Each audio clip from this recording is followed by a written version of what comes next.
அஸ்ஸலாமு அலைக்கும் வரஹ்மத்துல்லாஹி வபரகாத்து.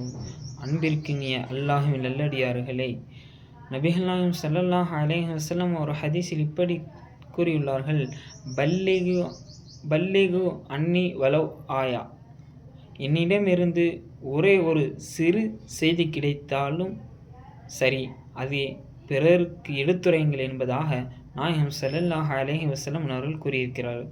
எனவே நம்மிடமிருந்து ஏதும் ஒரு செய்தி கிடைத்தாலும் பிறருக்கு அது எடுத்துரைக்கக்கூடிய பாக்கியத்தை வல்ல ரஹ்மான் உங்களுக்கும் எனக்கும் தந்தருள் புரிவானாக. அஸ்ஸலாமு அலைக்கும் வரஹ்மத்துல்லாஹி வபரகாத்துஹு.